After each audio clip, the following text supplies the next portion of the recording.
Fallout 3 has a decent number of followers overall, ranging from a big, hulking badass super mutant to your favorite vault bully to a non-feral ghoul. But there is only one follower that fits the description of a cute and deadly member of the Paw Patrol. Can you beat Fallout 3 using only Dogmeat? Let's find out today, boys and girls. I named myself after the dog whisperer himself. I built a character that was based on endurance, charisma, intelligence, agility, and luck. Don't know if it would be helpful.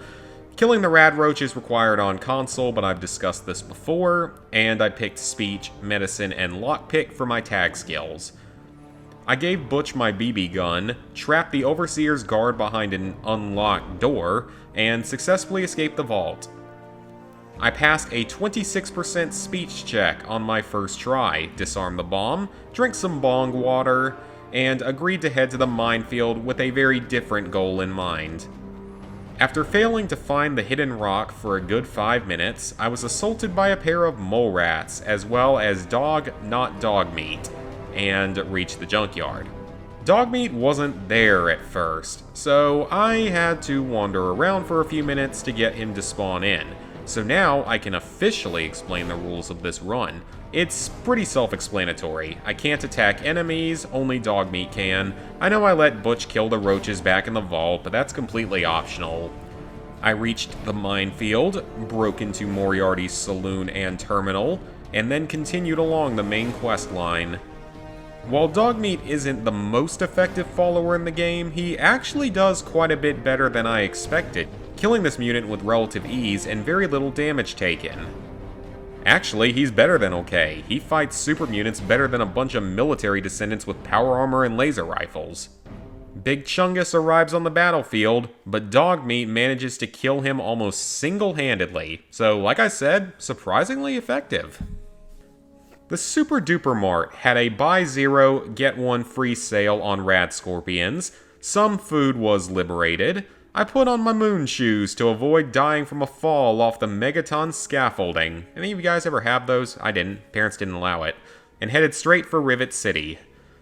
Dogmeat straight up bit this mutant over the railing. The inside of the memorial was a little bit tricky, and the game kind of broke itself right here, because Aquapura doesn't appear until after you have beaten the main story, yet there are some empty crates of it on the ground in the middle of nowhere. I mean, this is actually not that uncommon, but it's still kind of funny when it does happen.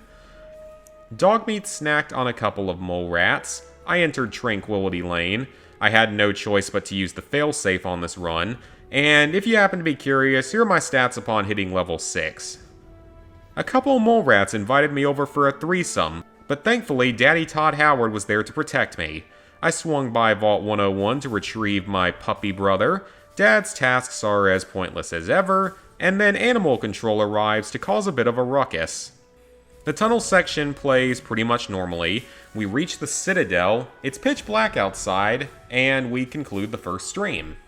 After quickly greeting Dogmeat, we learn about Vault 87, mark the area on the map, and then take a quick detour to Rivet City for resupplying. So, this Mr. Gutsy here made a pretty big brain move by hiding on top of a rock. Gave Dogmeat a little more trouble than normal to grab that kill. I passed the little lamplight speech check on my first try. We followed the failed little abortion through the tunnels, if only his mom had used a coat hanger more effectively in her tunnels. Stinky showed up, and the game glitched out. That's what I get for that joke. No matter what I did, McCready wouldn't open the door to Murder Pass. And of course, as is tradition, I had to reset all the way back to the Citadel courtyard, so there's 15 minutes I'll never get back. All the events just basically repeated themselves exactly, and we finally advanced the game. I ETN'd my way through Murder Pass. Dogmeat rips and tears his way through some standard super mutants. Brutes are a little bit tougher, and I chose not to free Falks since I felt that it would be detrimental or unfair to the challenge. I had very little trouble getting to the Gek. Flashbang through the door! And we reach a potentially tricky part of the run. We have to get all the way through Raven Rock without attacking or killing anything since Dogmeat isn't here. Actually, I kinda hyped that up a bit, this section wasn't even remotely difficult.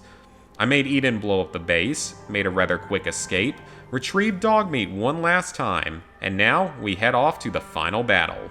This fight pretty much goes the way it does on every other playthrough, with Liberty Prime doing approximately 94.3% of the work. Once inside the memorial, I realized that you can actually just run straight through all the Enclave inside. Not sure if I've ever done that before. The Colonel is not an issue. I leveled up at the last possible moment, activated the Purifier, and I would say that I beat Fallout 3 using only Dogmeat. In all honesty, this run couldn't have gone any better than it did, really. Aside from that one bug in Little Lamplight, the run was near flawless. Dogmeat is perfectly capable of winning pretty much every fight in the base game. I ran through the entire game in like 5 hours, and for the first time in my entire life, the game didn't crash for an entire playthrough. So yeah, definitely one of my best runs of all time. Thank you guys for watching. Please like, favorite, share, comment, subscribe, and ring the bell if you haven't already, and I'll see y'all back here very soon for another video.